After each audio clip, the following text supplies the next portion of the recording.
is Girl Stop Playin, a weekly show that empowers Black women to stop playing with their potential so they can live a life that they love. I'm Koereyelle, your favorite homegirl, and I'm on a mission to help Black women make the money and get the honey. You can have it all as long as you're willing to work. Welcome back to another episode of the Girl Stop Playin podcast. It's your favorite homegirl, Koereyelle, here to encourage you to stop playing with your potential and start working for what you want in life and in love. You already know that I believe you can make the money and you can get the honey. You can have it all as long as you are willing to work. And today, we got a working woman in the building who is not just making the money, not just getting the honey, but she's helping you get the honey too. Mm-hmm. We got my girl, Alison Wellington, in the building. Hey. Welcome. Yes, thank you. I'm saying welcome, but we are over here on the single season set, okay? Yes. I know that y'all are like, girl, stop playing. Where are you? We are here at Elevate Studios, but this is the single season show.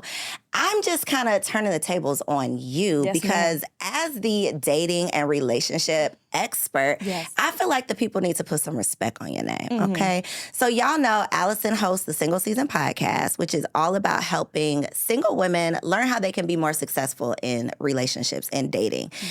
You are always popping off on social media. Clips are going viral. And when I see my girl on the clips, I feel like the people in the comments are not putting respect on your name. So I said, we need to have you on Girl Stop Playin so they can know your personal story, your experience, so that they know you're not just another talking head out here talking about something that you don't know about. So before we get into that, introduce yourself. Tell the people who you are. Hello, beautiful people. I hope all is well. My name is Allison, certified dating and relationship coach. I primarily work with busy professional women to help them be found by the partners that they deserve.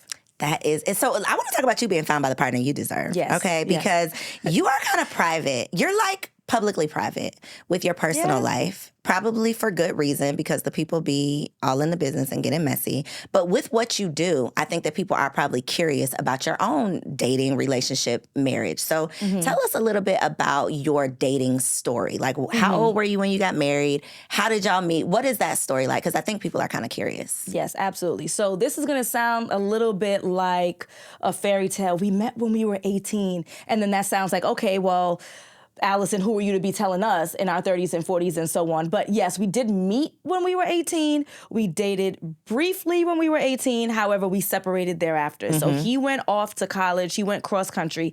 And both of us had enough sense in our heads to know. We didn't articulate it, but we had enough sense like this ain't going to work. So we kind of just respectfully kind of faded to black. But you didn't end on bad terms. No, did not end on bad terms. We still remained friends on the Facebook. That's when Facebook was the Facebook, right? Like you needed to have a in college email in order to create an account. We were still friends, poking each other and wishing each other happy birthday on our walls and all that kind of stuff. And so he continued to see whoever he met over there. He came home. He continued to see whoever he was seeing. And I as well. I continued to date and navigate those treacherous waters of the dating season, of the single season here. Well, not here because we're in Atlanta, but here in New York City. And there was a party. And I mentioned to my friend, like, oh, you know, this is my little boo thing. He don't know it yet, though. And I'm going to this party, and I hope that I see him. I know that we kind of run in relatively similar circles, and I hope that I see him. So my friend, who's an amazing human being, cold DM this guy. Hi, you don't know me. However, my friend, I don't know if she said she likes you or she's looking forward to seeing you. She finessed something to get this guy to go to the party. And so Andrew Wellington decided that he was going to get his ass up and he went to said party. And since then, we've been thick as thieves. We started dating. This was when we were both 30 and we became engaged when I was 33. We got married when I was 34. We had our baby when I was 36 and the rest is history. Wrote. That's right. God works fast, which is one point that I love making. I love talking to women who met, married, became mothers after 30. 35 is even better because we hear every single day that your value is diminished. Once you turn 30, your eggs is drying up, you're born with all the eggs. We hear all of the things. It's so discouraging, though, for someone hearing that at 37. That's looking like, well, where's the encouragement for me? Where's the solution for me? Yes. Which is what I love about the single season, because it's like, okay, we know all these statistics, but here's a solution. Yes. And so I love that you have the personal experience to back up, you know, the professional expertise. So I want to talk about what was happening between 18 and 30. Because let me just, you know, tell y'all my truth. I have always been of the belief, like, I don't bend the block. You know, like, I'm not circling back. If we end it for a reason. You are proof, though, that that's not always the case. Absolutely. And I think, though, the point, though, was that y'all did not end on bad terms. Yes. There wasn't like a reason that y'all ended. Y'all were just going in different directions. Yep. So talk a little bit about what transpired over that 12 years that y'all still somehow found your way back to each other. Yes, absolutely. So as I mentioned before, we didn't end on bad terms. Again, we were too young to articulate it, but we understood that this thing ain't going, we 18, that this thing ain't going to work, right? So he went off and did his thing, and I stayed home, I did my thing. And since we were friends on the Facebook, we would just casually communicate, nothing romantic, nothing flirtatious, nothing inappropriate, because I always had to do, right? And I'm sure he always had a girlfriend that was going on as well. So it was nothing inappropriate, just keeping in contact, keeping in touch, knowing that the both of us were alive and well. And that's what it was for the whole 12 years before we then started dating again. And so, yes, it is super key. Number one, there was no ill will. He ain't do nothing bad to me. I didn't do anything bad to him. So there's no anger. There's no frustration. There's no annoyance. You didn't have to get over anything. Right, I had to get over anything. And then number two, we were kids. So even if he did break my heart at the age of 18, like, come on. Like, you know, how much accountability are you going to hold to a child, in essence? So, and we didn't have that. So seeing that those two pieces were in the mix here, and that's what I tell other people, like, you can spin the block reasonably. Can you identify why the relationship ended? Once you've identified that, if it's something that is fixable and they have fixed it, then spin the block. What do I mean? If you break up over long distance, has the distance changed? Has the person moved back to your town? If you've separated because of financial instability on either part, has that financial instability become stable? If the thing is fixable, if it's something that we can work on, then let's work on it. If there's something a little bit more serious, maybe they've been through a traumatic experience, they just can't show up for anyone in a romantic way. Have they gone through therapy? Has there been 6, 8, 12 months that has passed? We're now revisiting this makes sense.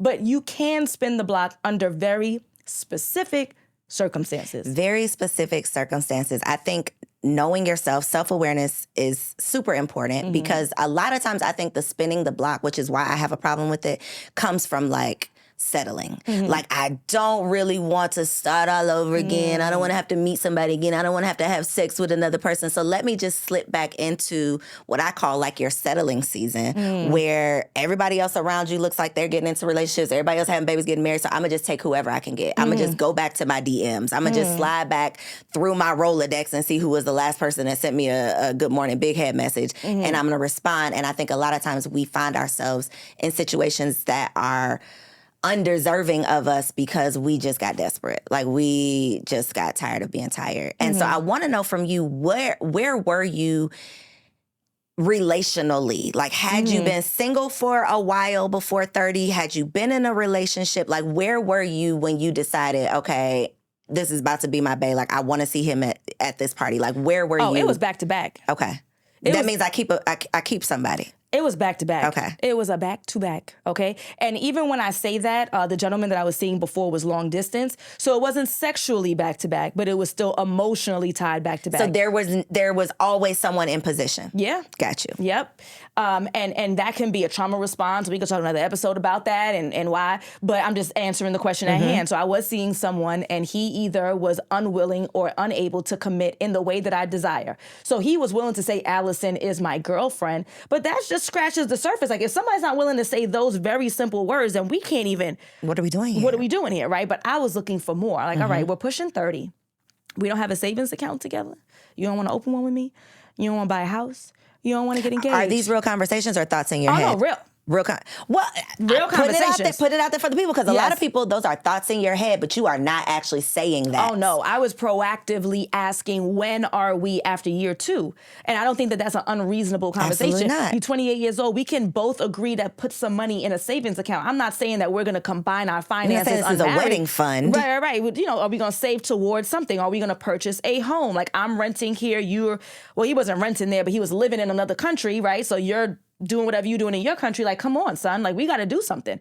So a house, engagement, marriage, children. As we all know that there is a biological clock. Now, we can extend that clock a lot more than what society is telling us, but there is a limitation. And on a sperm, too. Don't get it twisted. There needs to be more convo about that. But nonetheless, time is of the essence. I am a person who is action-oriented. I'm a person who executes. When I desire something, I'm going to create a plan and I'm going to get it done.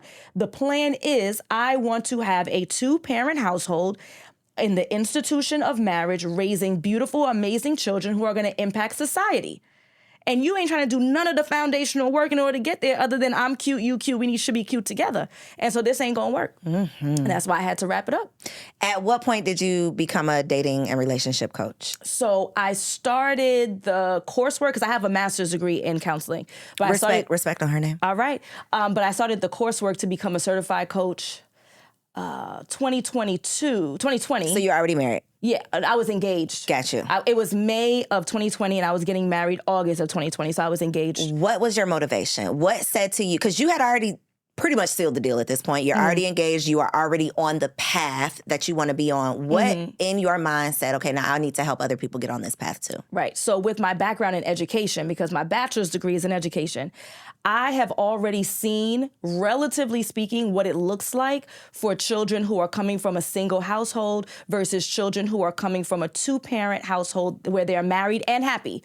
Because in the Caribbean community, plenty of people have both parents living under the same roof, but they don't even sleep on the same floor. So it's not only just 2-parent household who are married and happy. And I see their behavior, I see their academic performance, and I can relatively see their overall outcome, right? I'm not psychic, but I can see it. And I know that there are more positive outcomes for children who come from 2-parent households of folks who are married and happy. And so if I'm thinking about, I want to have an impact on the community as an educator, as a teacher, you want to have an impact on the future, on society, on the community. If you care about Black folks, on the Black community, right? And so if I want to have that biggest outcome, then I need to start imparting something on these kids. So the work that I do, I work with women, but really the long game here is to have a positive impact on my community, which means that we need to be producing more impactful children who are going to serve our society in the long haul. So this is backwards planning. So if I want this end result, then what I need to do is fix these families up.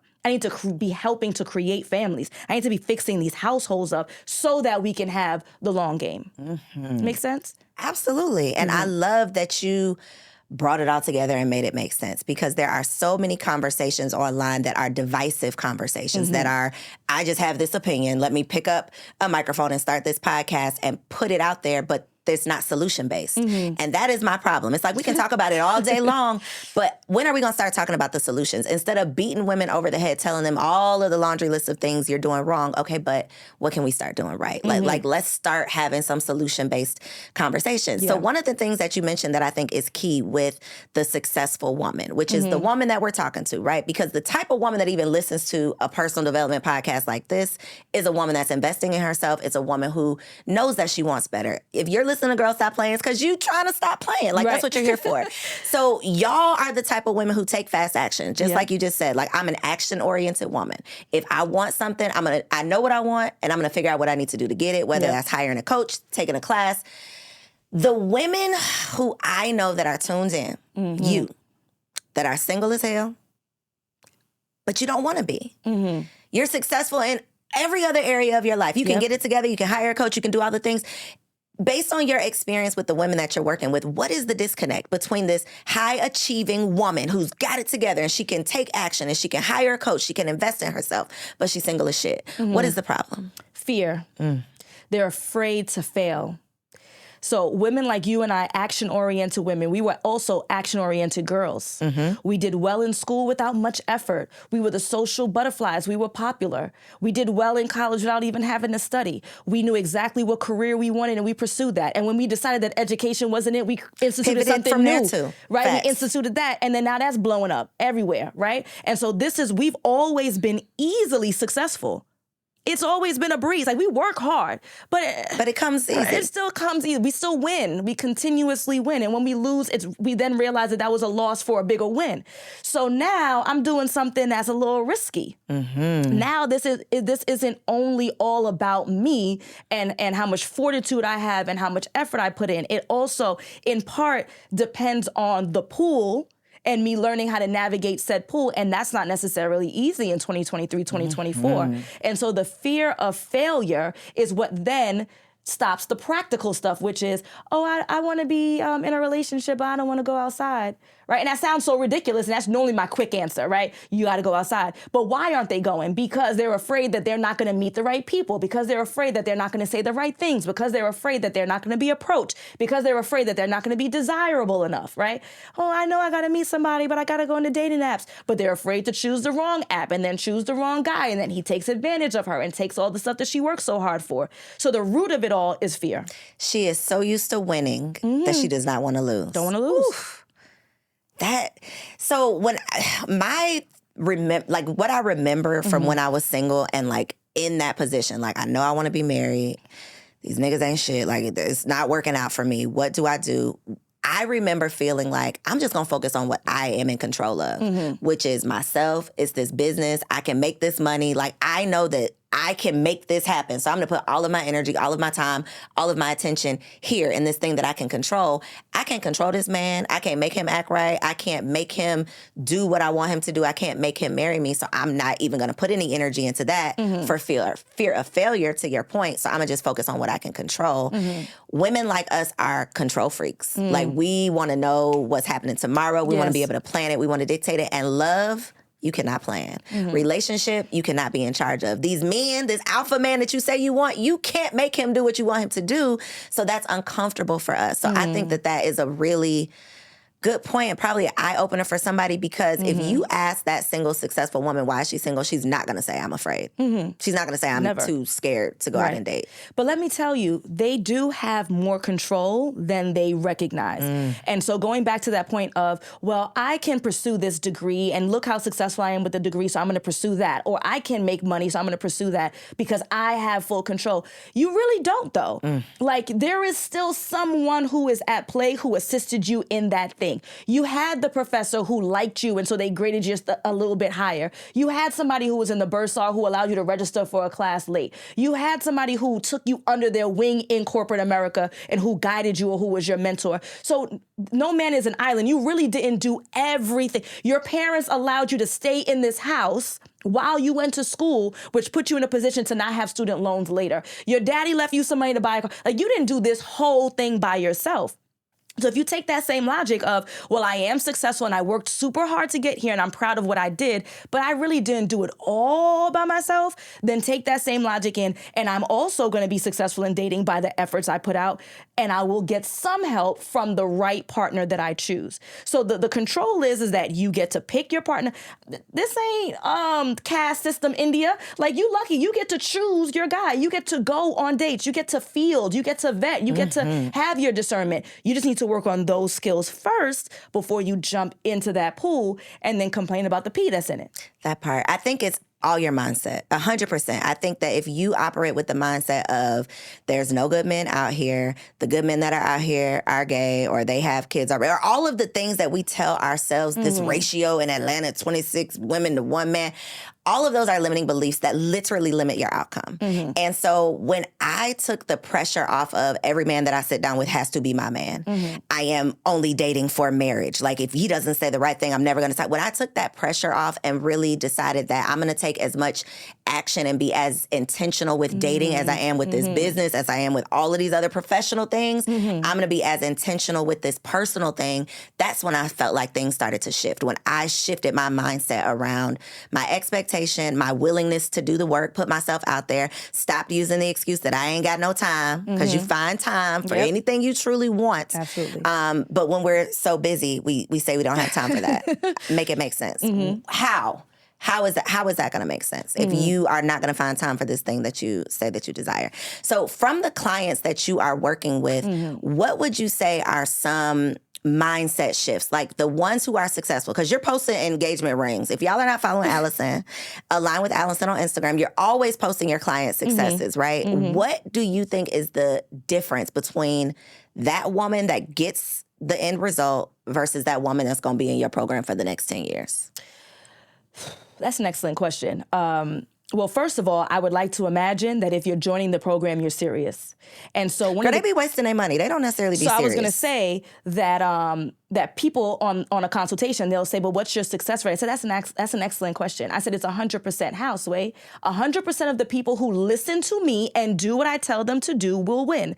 They will win by being able to get on the right dating apps and transition from an app to the phone to a date. They will win by meeting more like-minded men who want the things that they want. They will win by learning discernment. They will win by getting in relationships, getting engaged, getting married, and potentially having babies if that's what they want. They will win 100% of the time." Now, there are some people who pay their money and then don't show up for themselves. And so those people will 100% lose, because clearly whatever you've been doing for 5, 10, 15, 20 years has not been working. You thought that you could throw money at the problem and you still did not have to do the work. Being the coach is me giving the instruction. You still got to go make the play. You still got to dribble down. You still got to make the shot, right? You still sweating profusely, and sometimes you'll win the game and sometimes you won't. And my goal is to get you to the chip, but you still have to show up for practice. Not a game, practice. Do you think, so if you could just list, just pull this out of your ass, Allison, the one thing that you feel like is just that shift, is it, okay, women have to realize that their type is what's keeping them single. Women have to realize they talking too much. Like, women have to realize they're not leaving their house. Women have to, like, once you make this adjustment, you're going to increase your chances of success. Like, what do you think is the smallest adjustment that women can make to increase their chances? Women who work with me. Well, they need to work with you. Let's put that. They need to work with you. But once they get there, it's going to sound if terrible. You just do this thing. It's going to sound terrible. You don't have the answers. You hired me because I do what I tell you to do, which would include a litany of things. So that includes talking less on dates, allowing awkward silences so that the gentleman can fill the gap with a story. And many times, those people tell on themselves. Every day. They tell them, all right. So I'm also a landlord, my husband and I, right? And so we were doing interviews for people who were going to be in one of the apartments. And so I would always ask folks, why are you leaving your current apartment? My mother gave me a list of questions to ask. I thought this was a stupid question because I feel like they're going to make up something. Oh, well, he was trying to make me pay more and I didn't want to, like, just answers that going to get you in trouble. You would think people blow themselves up all the time with their stories. So you force that awkward silence to just be and allow them to answer or to fill those gaps and listen to their responses and believe them. Do not allow the charm or prestige or money or good looks to distract you from something that's an undesirable response to what you want. He says he's unsure of what he's looking for. You 37, you 39, you 42, you 47, you 55, you 58. We ain't got time to be dating people who are unsure. They're lying. They are absolutely sure. They're unsure about you. They are sure. But they are unsure about you. Because if they were sure, then it would be it's a yes or a no. When there's confusion, it ain't you, sis. Yes. Yep. And that is, I think, you don't want to swallow that pill. That is the reason I think so many women don't ask the questions. It's not that we don't know the questions to ask. It's that we really don't want to know the answer because the charm, or we like them, or we have this, we've already put our first name with their last name. We've already decided that we're going to have kids. We're going to live happily ever after. So I don't want to ask you anything that could expose an answer that's going to shift this imaginary, like perfected story that I've created for myself. Absolutely. Are you finding that your clients are getting on the dates and then they're messing them up? They're not getting to the dates at all? Like, what stage are they actually getting to that is like falling apart? Yeah. So before they get to me, many times they're unwilling to go outside. Many times they are on, and this is a side note because people always ask me, what's the right app? All of the apps for the most part are the right ones. There's very few, like 2 or 3, I would say, don't be on out of dozens, okay? So they're on an app, but they're not paying for it.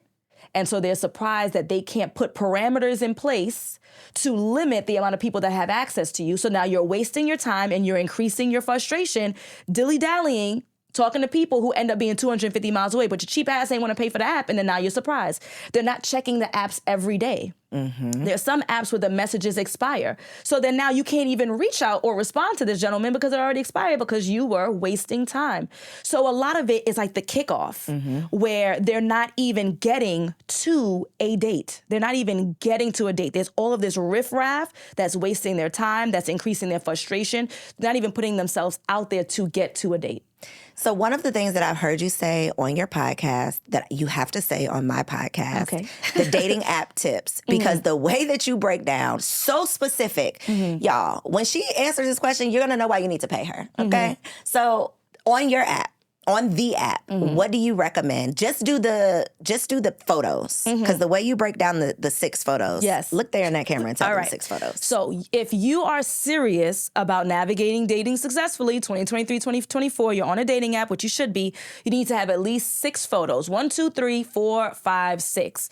Your first 2 photos need to be headshots, not professional ones with your suit for corporate, but it should be from the top of your head to your clavicle. You should be warm and smiling and welcoming. That is wifey-like. This is not the time to be alluring and sexy, because then you're giving off sexy vibes, which is come to my bedroom and not let me take you on a date and get to know you. That's the first 2. Your next 2 need to be full body from the top of your head to the bottom of your shoes. And you need to be standing. I don't want you sitting. They need to see your full body. You don't need to have skin out, but I need you to have on something that's form-fitting so they can see that physique. You want to meet this person in person and for them to say, wow, you look exactly like your photos, or better. You want them to be impressed. So we had 2. Your last 2 is going to be action shots. Those are the photos of you doing the things you enjoy doing. And you are not only telling this person like, hey, these are the things I like, so when you take me out on a date, take me to these types of things, but it also opens up the door for conversation. Hey, Allison, my name is James. I hope all is well. Are you a little bit adventurous? I noticed that you went skydiving a couple of months ago in the Grand Canyon. I like adventure too. Blah, blah, blah, blah, blah. So it opens up the door for conversation. 2 headshots, 2 full body, 2 action shots. Whew. I'm going to pause, let y'all take some notes. Write it down, tell a friend to tell a friend. One more thing that you have to tell the people. Where do they go to meet the people? Now, I want to put the disclaimer out there that you need to hire Allison before you go to these places to meet the people, because you don't want to get in the right places with the right people, saying the wrong things, doing the wrong things. So you need to hire the expert first. But where are the right places to meet quality men? Absolutely. So the way that I describe this is a pyramid, right? So you think about a pyramid. The bottom base, I like to call tier 3. So tier 3 is the bottom of the barrel. And when I say bottom of the barrel, I don't mean like dive bars. I'm talking about the stuff that you do regular. The kickbacks, the game night, somebody's 50th birthday party, somebody's dinner, that's the stuff you do regular. You ain't getting no kudos. You ain't getting nothing special. There's no differentiation at the bottom of the barrel of tier 3. You just there with people, right? That's the bottom. Next, we have tier 2. Tier 2 are going to be male-dominated interests that are normally entertainment, right? So it's going to be basketball game, football game, axe throwing, the gun range, the pool hall, right? So the ratio is in your favor. There are more men than women in the space, and it's relaxing so there can be some kind of conversation or engagement around the thing, whatever the activity is. Tier 1 is top tier. It's going to cost you, but you're going to be around like-minded people who want the same things as you and tend to value marriage and tend to value family. That's going to be professional spaces that are male-dominated. So conferences, mixers, meetups, live podcast shows around male-dominated vested interests that are serious in nature. They're career driven, they're political. You're rubbing shoulders with like-minded people. And again, these types of people tend to value the institution of marriage and family. That's where you go. Allison, I got a hard question. I am very pro-Black love. I am starting to not change my opinion. I'm still very pro-Black love, but I'm starting to realize and consider the fact that Black women are needing to make adjustments with their type, right? So we've talked about the statistics, we've talked about the numbers. We know, the pool of qualified Black men is just getting smaller and smaller. We can talk about prison system. We can talk about, women out earning men. We can talk about all of the reasons why. That's another conversation for another day. It is what it is. As a woman who is married to a non-Black man, what is were you always open to interracial dating? And what is your advice for a Black woman who really wants to marry a Black man, but is feeling like she has to start shifting her expectations or her type? So I'm not married to a non-Black man. Okay, put some respect on her husband's name. Correct me. Go ahead. Look in that camera and tell him the right thing. So my husband is Black and Japanese. Okay, thank you. And Correct he grew me. up in Harlem. Okay. So he is Black. He identifies as Black. As a Black man. Okay. He is a part of Black culture, so he is Black. Okay.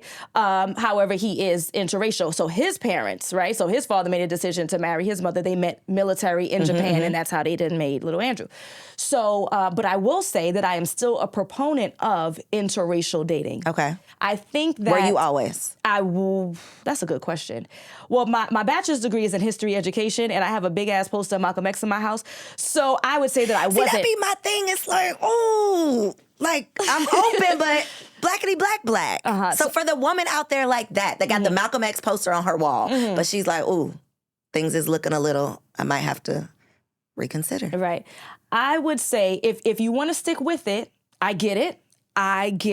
However, you may have to give in certain areas, and you have to be okay with that. Like, that's just what it is. So if you're looking statistically, right, and you're potentially out-earning most of the men who are in your race, then you may have to consider that I'm not going to be marrying a man who I'm out-earning. And you just have to accept it. But you can't have everything you want in life, period.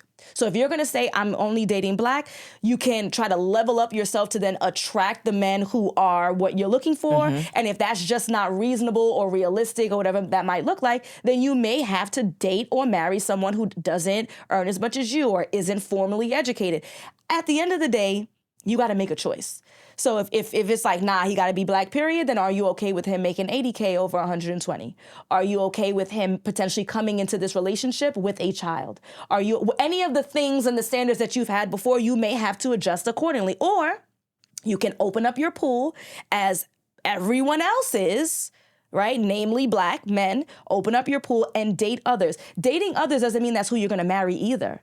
Perhaps I can give you the insight to say, oh, nah, I absolutely must have my Black man. So let me do some restructuring on this end so that I can have that relationship. Or it might open your eyes to maybe this can work, but absolutely date outside your race. And then you could decide thereafter. Test it out. Dating is going out for some apps and a drink.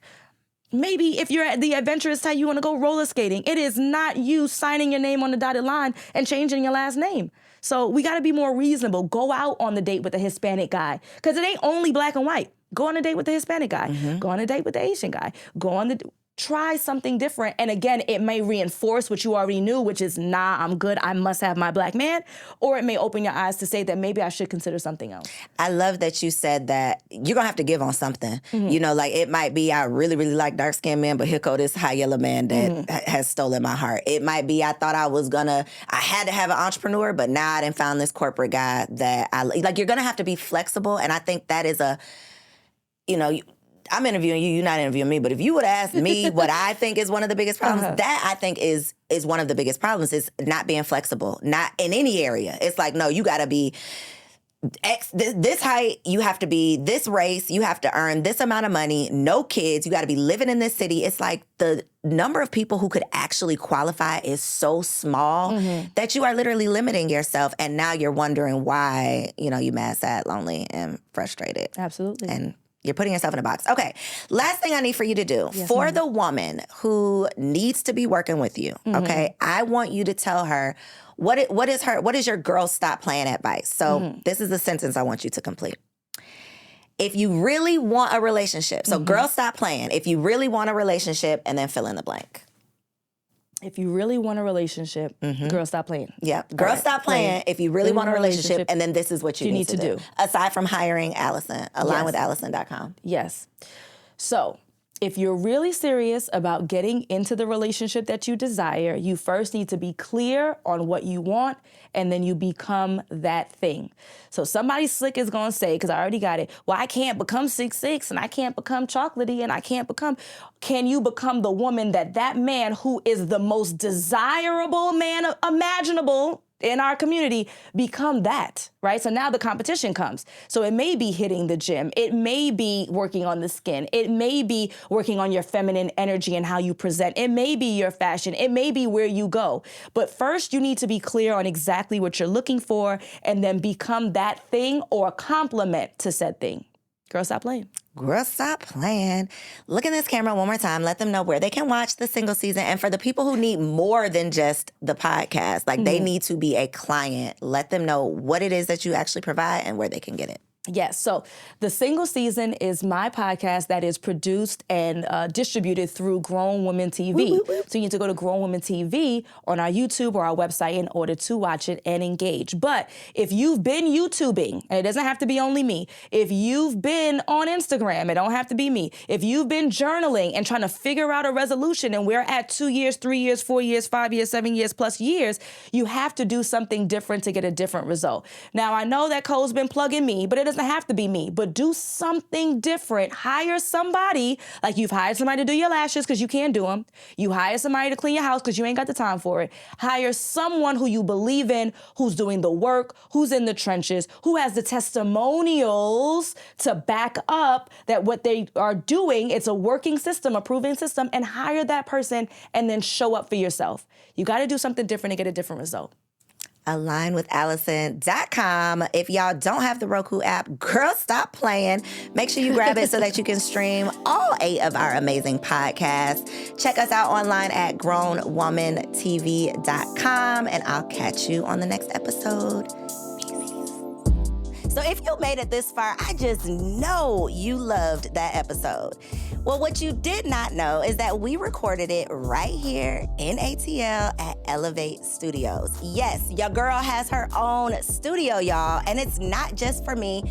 I'm opening it up for you too. So if you have a podcast, if you are a vlogger, a YouTuber, or a content creator, and you are looking for a professional studio to record your content, or you want to hire me and my team to fully produce your content, make sure you check out the show notes below or log on to elevateagency.com.